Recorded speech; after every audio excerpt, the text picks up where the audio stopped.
नमस्कार विद्यार्थी मित्रों, श्री सहजानंद विद्यासंकुल बलदानामां आप सौનું स्वागत है। आज आप धोरण 11 विषय समाजशास्त्र जेनु पहलू चेप्टर है तेना विषय आप आज चर्चा करवानी है। एमां आवशे पहलो वैज्ञानिक आप समाजशास्त्री जे तीजा नंबरनो आप आगळ આપણે ઓગસ્ટ કોન્ટ ને એના વિશે ભણી ગયા। આજે આપણે હર્બર્ટ સ્પેન્સર નામના જે સમાજશાસ્ત્રી છે તેના વિશે આપણે ચર્ચા કરવાની છે। તો જે હર્બર્ટ સ્પેન્સર હતા એમનો જન્મ 1820માં થયો હતો મિત્રો। ક્યારે? તો જો 1820માં અને મૃત્યુ 1903ની અંદર થયું હતું। ખાસ યાદ રાખવાનું છે 1820 અને મૃત્યુ ક્યારે? 1903માં થયું હતું। હવે જ્યાં હર્બર્ટ સ્પેન્સર એ 19મી સદીના શું હતા? બ્રિટિશ સમાજશાસ્ત્રી હતા, બરોબર। જો બ્રિટિશ શબ્દ આવ્યો તો બ્રિટિશ શબ્દ છે એ તમારા માટે નવો શબ્દ છે નહીં। બ્રિટિશ એટલે અંગ્રેજ, ઇંગ્લેન્ડના જે હતા। એટલે કે આ જે સ્પેન્સર હતા એ ક્યાંના સમાજશાસ્ત્રી હતા? તો કે અંગ્રેજના એટલે કે ઇંગ્લેન્ડના હતા। અને એમને 2 પુસ્તક લખેલા, સમાજશાસ્ત્ર વિષયને લગતા એમને 2 પુસ્તક લખેલા છે। એમાં પહેલું પુસ્તક એમને 1873ની અંદર લખ્યું હતું અને એ પુસ્તકનું નામ છે the study of the sociology. એટલે કે આનું ગુજરાતી આપણે કરવું હોય તો કે સમાજશાસ્ત્રનું ભણતર એમ કે ધ સ્ટડી ઓફ સોશિયોલોજી। આ પુસ્તક સ્પેન્સરે ક્યારે લખ્યું હતું? 1873માં। વિકલ્પમાં પૂછાઈ શકે છે અથવા 1 માર્ક્સમાં પૂછાઈ શકે કે હર્બર્ટ સ્પેન્સરે કયું પુસ્તક ક્યારે લખ્યું અથવા એમને લખેલા 2 પુસ્તક જણાવો। તો તમારે ખાસ યાદ રાખવાનું, પહેલું 1873માં the study of the sociology, અથવા વિકલ્પમાં પૂછાય કે 1873માં સ્પેન્સરે કયું પુસ્તક લખ્યું હતું, તો આ આવશે। અને બીજું પુસ્તક જે છે એ 1876માં લખ્યું। પહેલું પુસ્તક 1873માં, બીજું 1876માં। અને જે બીજું પુસ્તક લખ્યું તો એનું નામ શું હતું મિત્રો? તો કે ધ પ્રિન્સિપલ ઓફ સોશિયોલોજી। એટલે કે સોશિયોલોજી જે આપણો વિષય છે સમાજશાસ્ત્ર એના નિયમો। આ 2 પુસ્તકો લખ્યા છે અને એ 2 પુસ્તક જે લખ્યા એમને, એ પુસ્તકની અંદર એમને શું ઉલ્લેખ કરેલો છે કે સમાજના વિકાસની પ્રક્રિયાને સમજવા માટે જે ઉત્ક્રાંતિનો સિદ્ધાંત છે તે એમને રજૂ કર્યો છે કે સમાજમાં જે વિકાસ થાય છે તો એ વિકાસ કેવી રીતે થાય છે, વિકાસની પ્રક્રિયા શું હોય છે, એમાં એમને સમજવા માટે ઉત્ક્રાંતિનો સિદ્ધાંત એમને રજૂ કર્યો છે। તો ઉત્ક્રાંતિ એટલે શું મિત્રો? તો જો આપણે જોઈએ છીએ કે જેમ જેમ અમુક સમય જાય એમ સુધારો આવતો જાય છે। પ્રાણીઓ હોય કે કોઈ પણ હોય એમાં જે વંશ પરંપરાગત જેમનો જે આવે સુધારો થતો જાય છે એ ઉત્ક્રાંતિ કહેવાય। તો એવી જ રીતે સમાજમાં પણ જેમ જેમ સમયગાળો જતો જાય છે એમ એમાં શું થતો જાય છે? સુધારો આવતો જાય છે। એટલે ઉત્ક્રાંતિ એટલે એ કે સમાજમાં જે લાંબા ગાળા પછી જે ફેરફાર આવે એ ઉત્ક્રાંતિ કહેવાય। સ્પેન્સરે સમાજને જીવન દેહ સાથે તુલના કરી। જો મિત્રો, સ્પેન્સર જે છે એમને સમાજની તુલના એટલે કે એની સરખામણી કોની સાથે કરી? જીવન દેહ, કે જેવી રીતે આપણું શરીર જે છે એ જીવતું છે તો એવી રીતે સમાજ જે છે એ પણ આપણા શરીરની જેમ જીવંત છે, જીવતું એક અવિભાજ્ય અંગ છે। એવું કોને કીધું? તો કે સ્પેન્સરે। એને કીધું કે સમાજ એક જીવંત પ્રાણી તરીકે વર્ણવ્યું, કે જેમ જીવતું એક પ્રાણી હોય એવી રીતે એને સમાજને વર્ણવ્યું કે સમાજ જે છે એ કોઈ મૃત આપણે વસ્તુ છે ન, એક જીવતું જાગતું કહી શકાય એવું એક શું કહેવાય? પ્રાણી છે એમ। કોને કીધું? તો કે આ જે સ્પેન્સર સમાજશાસ્ત્રી છે તેમને। એમણે શું કીધું કે જેમ શરીર જુદા જુદા ભાગોનું બનેલું છે એમને, એટલે કોણ? સ્પેન્સરે એવું સમજાવ્યું પોતાના પુસ્તકોમાં કે જેવી રીતે આપણું શરીર જે છે એ અલગ અલગ ભાગથી બનેલું છે, હાથ, મોઢું, પગ, આંખ, નાક, કાન વગેરે જેવા અંગોથી બનેલું છે આપણું શરીર, તો એવી જ રીતે આ જે આપણું સમાજ છે એ પણ કેવું છે કે જુદા જુદા ભાગોનો બનેલો છે। કે જેમ આપણું શરીર અલગ અલગ ભાગથી બનેલું છે તો એવી રીતે આ સમાજ જે આપણો છે એ પણ અલગ અલગ ભાગથી બનેલો છે। બીજું એમણે શું કીધું? તો કે સમાજને જીવંત રાખવો હોય તો આ ભાગો સાથે મળીને કાર્ય કરવું પડશે. કે જો સમાજને આપણે જીવતો રાખવો હોય તો આ ભાગો એટલે કયા? તો કે જેમ આપણે શરીરના બધા અવયવોનું જીવંત છે એવી રીતે આને પણ સમાજને ગણો આપણે શરીર સાથે અલગ અલગ ભાગ સાથે. તો કે સમાજના જેટલા કોઈ ભાગ છે નાના મોટા તે બધા વર્ગો, એ બધા વર્ગોએ શું કરવું પડશે? ભેગા મળીને સાથે રહીને કાર્ય કરવું રહેવું પડશે. એ કાર્ય કરતા રહેવું પડશે તો જ સમાજ ટકી શકશે.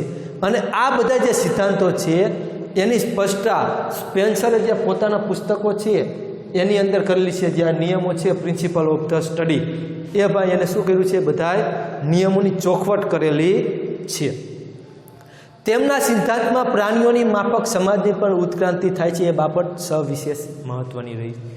એટલે કે સ્પેન્સરના પુસ્તકની અંદર એમને એ બાબતની ચોખવટ કરી છે સિદ્ધાંતમાં, નિયમોમાં, કે જેવી રીતે પ્રાણીઓની ઉત્ક્રાંતિ થાય છે કે પ્રાણીઓમાં જેમ અમુક સમય જાય એટલે થોડોક ફેરફાર ચેન્જીસ થતો હોય છે, તો એવી રીતે સમાજમાં પણ શું થાય છે? ઉત્ક્રાંતિ આવે છે.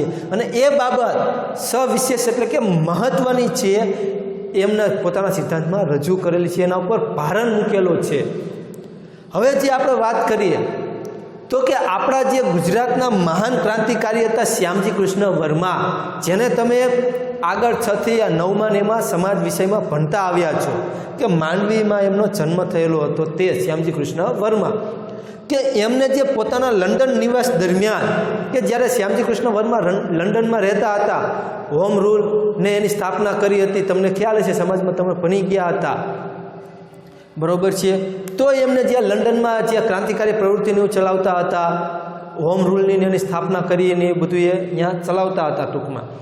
તો એ વખતે એમને જ્યારે લંડન રહેતા હતા શ્યામજી કૃષ્ણ વર્મા, તો એ વખતે એમને સ્પેન્સરથી પ્રભાવિત થયા હતા. કોણ? તો કે શ્યામજી કૃષ્ણ વર્મા. કોનાથી પ્રભાવિત થયા? હર્બર્ટ સ્પેન્સર જે સમાજશાસ્ત્રી છે, એમને જે નિયમો આપ્યા સમાજના વિકાસ કરવાના, તો આ બધા નિયમોમાંથી એવડે એમનાથી પ્રભાવિત થઈ ગયા હતા અને એમના જે વિચાર હતા એને એવડે અપનાવતા થયા હતા. પણ સ્પેન્સરનું અવસાન થાય છે ત્યારબાદ તેઓએ શું કર્યું હતું કે હર્બર્ટ સ્પેન્સર ઇન્ડિયા ફેલોસોફી રહે એની એમને જાહેરાત કરી હતી. અને સાથે સાથે એમને શું કર્યું હતું? એક સ્કોલરશિપ પણ જાહેરાત કરી હતી કે એ વખતે ટૂંક સમયમાં એમને સ્કોલરશિપ, જે વિદ્યાર્થીઓ અહીંયા લઈને ભણતા હતા, એમના અવસાન પછી શું કર્યું હતું? સ્કોલરશિપ એમના માટે જાહેર કરેલી હતી. હવે આપણે આગળ જે સમાજશાસ્ત્રી બીજા છે કાર્લ માર્ક્સ, એમની વાત કરીએ તો આ જે કાર્લ માર્ક્સ છે તેમનો જન્મ ક્યાં થયો હતો? તો કે જર્મનીમાં. ક્યારે? 1818ની અંદર, અને મૃત્યુ 1883માં થયું હતું. અને એટલે કે તે જે કાર્લ માર્ક્સ છે તે ક્યાંના વતની હતા? તો કે જર્મનીના વતની હતા અને પોતે સમાજશાસ્ત્રી હતા. અને એવું કહેવાય છે કે કાર્લ માર્ક્સ જે છે એ સમાજશાસ્ત્ર જે છે એમાં સંઘર્ષવાદી અને સમાજવાદી વિચાર શાખાના પ્રણેતા મનાય છે. કે સમાજશાસ્ત્રને જે સંઘર્ષવાદી છે અને સમાજવાદી જે વિચારો છે એના પ્રણેતા, એટલે કે એની જે શરૂઆત કરી હોય એમ આમને માનવામાં આવે છે કે જર્મનીમાં એમને ખૂબ જ આનું ભાર આપીને મહત્ત્વ આને ખૂબ જ આપ્યું હતું સમાજશાસ્ત્રને એને, અને એના વિરુદ્ધ એમને ખૂબ જ સંઘર્ષ કર્યો હતો. અને એની જે સમાજવાદી જે વિચાર છે એના પ્રણેતા કે એમને એને વિચારવાનું શરૂ કરેલું હતું એવું એમના વિશે માનવામાં આવે છે. હવે આ જે કાર્લ માર્ક્સ છે તો એ એવા પ્રથમ વ્યક્તિ છે કે એવા પ્રથમ વિચારક હતા. વિચારક એટલે એવું વિચારવાવાળા. સૌ પ્રથમ એમને એવું વિચાર્યું હતું કે ઐતિહાસિક ઘટનાઓ પર આર્થિક પરિસ્થિતિનો પ્રભાવ હોય છે, અને એ વાત પર એમને ભાર મૂક્યો હતો. શું એમને વિચાર્યું હતું? તો કે ઐતિહાસિક જે ઘટનાઓ છે એના ઉપર આર્થિક પરિસ્થિતિઓનો પ્રભાવ હોય છે. કે ઇતિહાસમાં, ઐતિહાસિક એટલે કે ઇતિહાસની અંદર જે ઘટનાઓ ઘટી ગઈ છે તો કે એ ઘટનાઓ ઉપર શું હોય છે? આર્થિક પરિસ્થિતિનો પ્રભાવ હોય છે. કે જે આર્થિક ક્ષેત્ર જે છે એની અંદર જે કંઈ ફેરફાર થાય એ કોને આધારિત હોય છે? તો કે ઐતિહાસિક ઘટનાઓને આધારે, કે ઐતિહાસિક ઘટનાઓ એવી ઘટે છે તો એનો આધાર આર્થિક પરિસ્થિતિ ઉપર હોય છે અને એનો પ્રભાવ એના ઉપર પડે છે. અને આ વાત ઉપર ભાર મૂકવાનું કોને કર્યું હતું સૌ પ્રથમ? તો કે કાર્લ માર્ક્સ જે છે તેમણે. સૌ પ્રથમ વિચારક કોણ હતા એવું પૂછાય તમને કે ઐતિહાસિક ઘટનાઓનો આધાર જે છે ઘટનાઓની એની આપણે આર્થિક પરિસ્થિતિ પર પ્રભાવ હોય છે એવું સૌ પ્રથમ વિચારક કોણ હતા, એવા સમાજશાસ્ત્રી કોણ હતા? તો પણ શું આવશે આપણે? Karl Marx. કે એમને આવું વિચાર્યું હતું સૌ પ્રથમ. અને તેમના મતે ઇતિહાસના જુદા જુદા તબક્કે ઉત્પાદનના સાધનોના આધારે સામાજિક વર્ગોની રચના થાય છે. એમના મતે એટલે કે કાર્લ માર્ક્સના મતે એ એવું વિચારતા હતા કે ઇતિહાસ જે છે એના જે જુદા જુદા તબક્કાઓ છે, કે જુદા જુદા જે ઇતિહાસ ઘટી ગયો છે, ટૂંકમાં ઇતિહાસમાં જે ઘટનાઓ બની ગઈ છે, તો એ અલગ અલગ ઘટનાઓની જે તબક્કા છે એના આધારે જે ઉત્પાદનના સાધનો છે, ઉત્પાદન કરવા માટેના જે સાધનો રહેલા છે, તો એના આધાર ઉપર શું છે? સામાજિક વર્ગોની રચના થઈ છે. કે આ સમાજમાં જે જે વર્ગો અલગ અલગ પડ્યા છે આપણે, તો એ વર્ગોની જે રચના છે એ શેના આધારે થઈ છે? તો કે આ ઇતિહાસના જુદા જુદા જે તબક્કા છે એના હિસાબ, કે ઇતિહાસમાં એવી અમુક ઘટનાઓ ઘટી ગઈ છે, તો એ ઘટનાઓના અનુભવના હિસાબે લઈને અત્યારે જે અલગ અલગ વર્ગો છે એની અહીંયા રચના થઈ છે. આમ તો ઇતિહાસમાં પ્રત્યેક તબક્કે, કે ઇતિહાસની અંદર દરેક તબક્કા જે છે એની અંદર હંમેશા બે જ વર્ગોનું શું છે? પ્રભુત્વ રહેલું છે. કે બે જ વર્ગો એવા છે જે કાયમ પહેલેથી મહત્વના રહેલા છે, પ્રભુત્વ જમાવેલું છે. તો આ બે વર્ગો કયા? આપણને અહીંયા એવો પ્રશ્ન થાય કે ભાઈ ચાલો ઇતિહાસના તબક્કામાં હંમેશા બે જ વર્ગોનું પ્રભુત્વ રહ્યું હોય, તો એ બે તબક્કા કયા કહેવાય? એ આપણે કયા બે તબક્કામાં ગણી શકીએ? તો એ બે તબક્કા એટલે એ બે વર્ગ કે જે મહત્વના રહેલા છે, તો એ બે વર્ગ એટલે એક માલિક વર્ગ અને બીજો છે શ્રમજીવી વર્ગ. માલિક વર્ગ એટલે કે જે ભાઈ મોટી કંપનીઓ હોય કે આ તે એનો પોતે માલિકીનો હક ધરાવતો હોય તે માલિક છે, બરાબર. અને શ્રમજીવી વર્ગ એટલે કે શ્રમ કરીને જીવન ગુજારતો હોય એવો વર્ગ, કે માલિકના નીચે એવડો શું કરતો હોય છે? નોકરી કરતો હોય છે. આ બે જે વર્ગો છે એ બે વર્ગો શું છે? હંમેશા પ્રભુત્વ ધરાવી રહેલા છે. અને સ્વાભાવિક વાત છે, કોઈ પણ જગ્યામાં તમે જાઓ ઇતિહાસમાં જો ગમે ત્યાં, તો માલિક અને એના નીચે જે કામ કરવાવાળા વ્યક્તિ છે, આ બે જ શું કરે છે? હંમેશા મહત્વ ધરાવે છે. જો માલિક ન હોય તો એની નીચે જે કામ કરવાવાળા હોય એનું કોઈ મહત્વ નથી, બરાબર છે. અને જો માલિક હોય પણ એની નીચે કામ કરવાવાળા વ્યક્તિ ન હોય તો પણ કંઈ એનો મતલબ રહેતો નથી. એટલે કે આ બે વર્ગો જે છે એ હંમેશા શું કરે છે? પ્રભુત્વ જમાવે છે. હવે આ બે જે વર્ગો છે કયા? તો કે માલિક વર્ગ અને શ્રમજીવી વર્ગ. તો એ બે વર્ગોની વચ્ચે હંમેશા શું કરે છે? સંઘર્ષ ચાલ્યા આવે છે. સંઘર્ષ એટલે કંઈક ને કંઈક બાબતમાં એ બંને વચ્ચે શું હોય છે? સંઘર્ષ થયા રાખતો હોય, નાનો મોટો ઝઘડા થાય, વિરોધ રહેતા હોય, એકબીજાને સામસામે એમને સંઘર્ષ રહેતો હોય છે. અને આ જે સંઘર્ષની પ્રક્રિયા જે છે એ કેવી છે? તો કે સતત ચાલતી છે. એવું નથી કે આ પ્રક્રિયા અમુક સમય માટે સંઘર્ષ થાય પછી અટકી જાય છે, ના, એ પણ લાંબા સમય સુધી ચાલતી રહેતી હોય છે. ક્યારેક કોઈક પગાર બાબતે હોય, તો ક્યારેક સમય બાબતે હોય, ક્યારેક માલિકને કામથી સંતુષ્ટ ન હોય. આવા ઘણા બધા જે પ્રકારો હોય છે એના હિસાબે એ બંને વર્ગ છે, માલિક વર્ગ અને શ્રમજીવી વર્ગ છે, એ બંનેના વચ્ચે સંઘર્ષ જે હોય છે ચાલતો રહેતો હોય છે. અને આ જે સતત ચાલતી પ્રક્રિયા છે એના અંગે જે કાર્લ માર્ક્સ છે તે કોમ્યુનિટી મેનિફેસ્ટોની અંદર આ એમનું જે પુસ્તક છે કાર્લ માર્ક્સનું, એની અંદર એવડે લખે છે કે માનવ સમાજનો આજ સુધીનો ઇતિહાસ વર્ગ સંઘર્ષનો ઇતિહાસ છે. શું કીધું એમને? કે માનવ સમાજનો જે અત્યાર સુધીનો ઇતિહાસ રહેલો છે તો એ ઇતિહાસ કેવો છે? તો કે વર્ગ સંઘર્ષનો છે. કે જે આ બે વર્ગો વચ્ચે સંઘર્ષ થયા રાખે છે એનો ઇતિહાસ છે. એ અત્યારે પહેલેથી આ સંઘર્ષ જે છે એ ચાલતો આવ્યો છે એવું એમને કીધેલું છે. માર્ક્સે વિશ્વભરના શ્રમજીવીઓને એક થઈ મૂડીવાદી સમાજ વ્યવસ્થા દૂર કરીને વર્ગવિહીન સમાજ વ્યવસ્થા સ્થાપવાનું આહવાન કર્યું હતું. હવે જો આ જે માર્ક્સ છે એમને વિશ્વભરના એટલે કે આખી દુનિયાના જે શ્રમજીવીઓ છે કે જે મહેનતને એવું કરે છે, એ શ્રમજીવી એટલે મહેનત કરવાવાળા કે જે શ્રમ કરીને જીવે છે તે, તો એ જે શ્રમજીવી વર્ગ છે એ બધાને શું કીધું, તમે બધા એક થઈ જાઓ, તમે સંપી જાઓ અને પછી સંપીને મૂડીવાદી જે સમાજ વ્યવસ્થા જે છે, જો ખાસ મિત્રો મૂડીવાદી સમાજ વ્યવસ્થા એને દૂર કરો અને શું કીધું, વર્ગવિહીન એટલે કે વર્ગ જ ન હોય. આ જે બે વર્ગ પડ્યા, માલિક વર્ગ અને શ્રમજીવી વર્ગ, તો કે એ વર્ગ હોવા જોઈએ નહીં. એ વર્ગવિહીન તમે સમાજ વ્યવસ્થા સ્થાપવા માટેનું શું કર્યું, એને આહવાન કર્યું. આહવાન કરવું એટલે કે બોલાવ્યા બધાને કે તમે બધા એક થાવ અને જે આ બે વર્ગો પડે છે માલિક વર્ગ નહીં, એ વર્ગ રહેવા જોઈએ નહીં.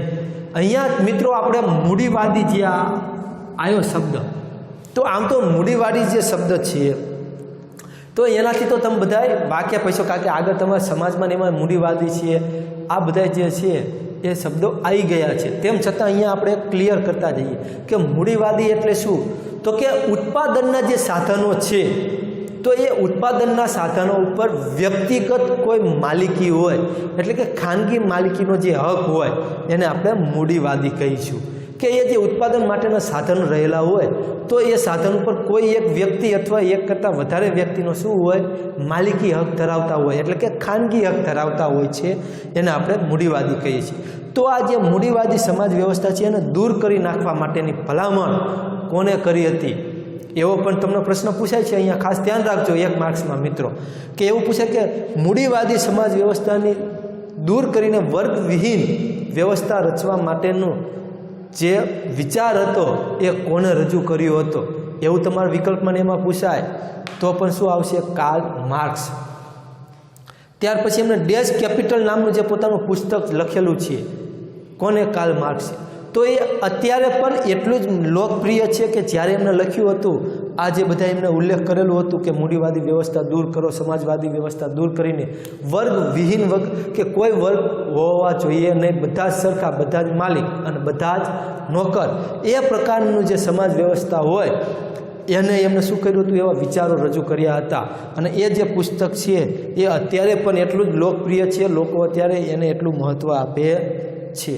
હવે આ સિવાય કાર્લ માર્ક્સ જે છે એમના વિચારો જે છે એ સમાજશાસ્ત્ર વિષયમાં તો મહત્ત્વના રહેલા જ છે, આપણે આ જોયું આ બધું, પણ એ સિવાય પણ એમને અર્થશાસ્ત્ર છે, રાજ્યશાસ્ત્ર છે, તત્વજ્ઞાન છે, આવા જે સમાજ વિજ્ઞાનને લગતા જે શાસ્ત્રો છે એની અંદર પણ એમને પોતાના જે વિચારો હતા એ એમને આપેલા છે અને એ ખૂબ જ ઉપયોગી છે. એમના વિચારો એટલા ઉપયોગી હતા કે અર્થશાસ્ત્રમાં ઉપયોગમાં આવે છે, રાજ્યશાસ્ત્રમાં, આ બધા જે સમાજ વિજ્ઞાનના જે વિષયો છે એમાં એમના વિચારને મહત્ત્વનું સ્થાન આપવામાં આવેલું છે. અહીંયા આપણે આ જોયું સમાજશાસ્ત્રી વિશે કે જર્મનીમાં એમનો જન્મ થયો હતો, ત્યાંના વતની હતા, 1818માં જન્મ અને મૃત્યુ 1833માં. એમને આ પુસ્તક લખ્યું અને આ પુસ્તક લખ્યું. કયો વિચાર આપ્યો, તો કે મૂડીવાળી વ્યવસ્થાને દૂર કરવાનો. એ ખાસ એક યાદ રાખવાનું છે મિત્રો. કાર્લ માર્ક્સને આપણે જોયા. ત્યાર પછી હવે બીજા એક નવા સમાજશાસ્ત્રી મેક્સ વેબર, કે જેઓનો જન્મ 1864માં થયો હતો અને મૃત્યુ 1920ની અંદર થયું હતું. આ પણ મેક્સ વેબર રહ્યા, તે પણ જર્મનીના જ વતની હતા. ક્યાંના વતની હતા મિત્રો, તો કે જર્મનીના. બરોબર, જન્મ તો કે 1864ની અંદર. હવે માનવીના જે સામાજિક વર્તન છે, એટલે કે માનવીનું જે સમાજ પ્રત્યેનું જે વર્તન છે, તો એને સમજ અને સમજાવવામાં, કે માનવીનું જે સામાજિક વર્તન છે એને તો સમજવામાં અને સમજાવવામાં, કેવી રીતે સમજવું એને અને એને કેવી રીતે સમજાવવું, બે પ્રકાર પડે ને. કે આપણે ભણતા હોય તો કેવી રીતે ભણાવવું અને કેવી રીતે તમારે ભણવું, તો એવી રીતે આ જે માનવીનું વર્તન છે તો એને કેવી રીતે સમજવું, બરાબર છે. જો અહીંયા સમજવું અને સમજાવવામાં, કે વર્તનને કેવી રીતે તમે સમજો છો અને કેવી રીતે સમજાવો, તો એમાં જર્મનીના જે આ સમાજશાસ્ત્રી રહ્યા મેક્સ વેબર, એમનું નામ કેવું છે? જાણીતું. કે સમાજના વર્તનને તમે કેવી રીતે સમજો છો, કેવી રીતે સમજાવશો, એનું જે એમાં જે મેન નામ છે એ આ સમાજશાસ્ત્રી છે તેમનું આવે છે. વેબરના મત મુજબ, એટલે કે આ સમાજશાસ્ત્રીના મત મુજબ સમાજશાસ્ત્રનું જે મુખ્ય અભ્યાસનું વસ્તુ છે એ સામાજિક ક્રિયા છે. આમને મુખ્ય અભ્યાસ વસ્તુ શું કીધું સમાજિકમાં? કે બધા સમાજશાસ્ત્રીએ પોતાનો અલગ અલગ વિચાર કર્યા. કોઈ એમ કીધું કે ભાઈ સમાજ છે જીવત પ્રાણી છે, તો કોઈ કીધું કે ઇતિહાસ સાથે સંબંધ ધરાવે છે. બધાએ અલગ અલગ રજૂઆત આપી. તો એ રીતે આ મેક્સ વેબર છે એમને શું કીધું કે અભ્યાસ વસ્તુ જે સામાજિક ક્રિયા છે એ સમાજશાસ્ત્રને વિજ્ઞાન તરીકેનો દરજ્જો આપવામાં એમને શું કર્યું? મહત્વનો ભાગ ભજવ્યો. કે સમાજશાસ્ત્રનું મુખ્ય અભ્યાસ વસ્તુ રહી સામાજિક ક્રિયા છે. કે સમાજમાં જે ક્રિયાઓ થાય છે એ ક્રિયાઓને આધીન છે, અને એ જ બીજું શું છે તો કે સમાજશાસ્ત્રના વિજ્ઞાન તરીકે એમને ગણ્યું, અને એ બંનેનો દરજ્જો એમને આપવામાં શું કર્યું? મહત્વનો ભાગ ભજવ્યો એમને. કે ભાઈ સમાજશાસ્ત્ર છે એ એક વિજ્ઞાન પણ છે, નકરું સમાજશાસ્ત્ર છે નહીં. એટલે કે એક વિજ્ઞાન તરીકેનો પણ એમનો દરજ્જો અપાવવામાં એક મહત્વપૂર્ણ ભાગ ભજવેલો હતો. એ સિવાય આથી જ એમને શું કીધું કે સમાજશાસ્ત્રને સામાજિક ક્રિયાની અર્થપૂર્ણ સમજ આપે છે, એટલા માટે શાસ્ત્ર તરીકે એને ઓળખાવે છે. કે ભાઈ સમાજશાસ્ત્ર જે છે તો એ સમાજની જે ક્રિયા છે એ ક્રિયા અર્થપૂર્ણ, એમાંથી કંઈક અર્થ નીકળે છે એની એવડી શું આપે છે? સમજ આપે છે. એટલા માટે થઈને એ શાસ્ત્ર તરીકે એને શું કર્યું છે? ઓળખાઈશું. કારણ કે શાસ્ત્રો જે છે આપણે, તો એ શાસ્ત્રો છે એમાંથી આપણને કંઈક ને કંઈક સમજણ મળે છે. આપણા જે 4 વેદો છે, અર્થવેદ, ઋગ્વેદ ને યજુર્વેદની, સામવેદની 4 વેદો, તો એમાંથી આપણને કંઈક સમજણ મળે છે. તો એવી રીતે જે સમાજશાસ્ત્ર છે તો એમાંથી આપણને સામાજિક ક્રિયા જે છે એની શું મળે છે? સમજણ મળે છે. તો એમાંથી સમજણ મળતી હોવાથી એમને સમાજશાસ્ત્ર શું કર્યું? વિષયને તો કે શાસ્ત્ર તરીકે એમને ઓળખાવ્યો. કોને? તો કે માર્ક વેબર છે તેમને, મેક્સ વેબરે. તો વેબરે શું કીધું કે એમને આપેલી આદર્શ પ્રકારની જે પદ્ધતિ છે એને સામાજિક સંશોધનની અંદર ઉપયોગી પુરવાર થઈ. એમને જે આ પદ્ધતિ આપી વિજ્ઞાનની અને શાસ્ત્રની, તો આ પદ્ધતિ જે છે સામાજિક સંશોધન કરવાનું થયું, સમાજમાં નવું સંશોધન, એનું વર્તનનું ને બધું. તો એની અંદર એ શું થયું? વિશેષ એટલે કે મહત્ત્વનું પુરવાર થઈ એમનો જે અભ્યાસ હતો તે.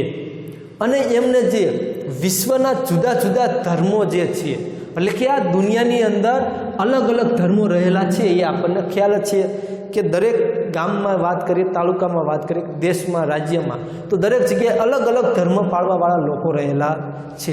તો એવી રીતે એમને આખા વિશ્વના જે જુદા જુદા વર્ગો છે કે જે શું કરે છે? અલગ અલગ ધર્મ ધરાવે છે.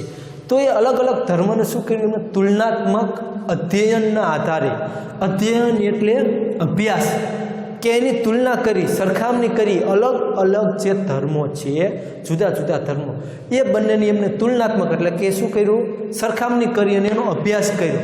અને એના આધારે કે જુદા જુદા ધર્મનો એમને અભ્યાસ કર્યો, તો એના ઉપરથી એમને શું કર્યું? એક નવો ધર્મ જે છે એના નિયમો રજૂ કર્યા. તો કે પ્રોટેસ્ટ ધર્મ. અને આ ધર્મના એમને આચાર સંહિતા અને મૂડીવાદી અંગેના અભ્યાસ એમને શું કર્યો? રજૂ કર્યો. આચાર સંહિતા એટલે કે નિયમો એમને પાર પાડ્યા. પછી મૂડીવાદી અંગે, કે જે મૂડીવાડી હતી, આપણે આગળ વાત કરી મૂડીવાડી. આ મૂડીવાદી એટલે શું એની આપણે આગળ વાત કરી હતી, ખાનગી વ્યક્તિનો ઉપર પ્રભાવ. તો એની એમને શું કર્યું? અભ્યાસ કર્યો. પછી સત્તા જે હતી, સત્તા કોને કહેવાય? નોકરશાહી છે. આ બધા એમને સમાજશાસ્ત્રીય અભ્યાસો એમને શું કર્યું? સમાજશાસ્ત્રને વિકસાવવામાં એમને વિશેષ મહત્ત્વ આપ્યું. કે આ બધા અભ્યાસો એમને કર્યા અને આ બધા એમને બારું પાડ્યું કે સત્તા કોને કહેવાય, મૂડીવાદી કોને કહેવાય, આચાર સંહિતા છે, આ બધાનો અભ્યાસ એમને કર્યો. એના પુસ્તકો લખ્યા. સત્તા કોને કહેવાય, નોકરશાહી કોને કહેવાય, આ બધાના એમને નિયમો આપ્યા અને શાસ્ત્રીય અભ્યાસોમાં એનો ઉલ્લેખ કર્યો એમને. અને આ બધા જે અભ્યાસો છે એમને સમાજશાસ્ત્રને વિકાસ કરવામાં, પ્રગતિ કરવામાં શું કર્યું છે? મહત્ત્વનું યોગદાન પૂરું પાડેલું છે. હવે આપણે આ બધા શાસ્ત્રીઓ વિશે જોયું, તમે અલગ અલગ કે બધા શાસ્ત્રીઓ જે છે એમને અલગ અલગ શું કર્યું, પોતાના વિચાર રજૂ કર્યા. એમાં સૌપ્રથમ આપણે ઓગસ્ટ કોન્ત વિશે ભણ્યા હતા કે જેને આપણે સમાજશાસ્ત્રના પિતામહ કહીએ છીએ. એવી રીતના આપણે અલગ અલગ જે છે એ 5 સમાજશાસ્ત્રીઓ વિશે આપણે ચર્ચા કરી અત્યારે.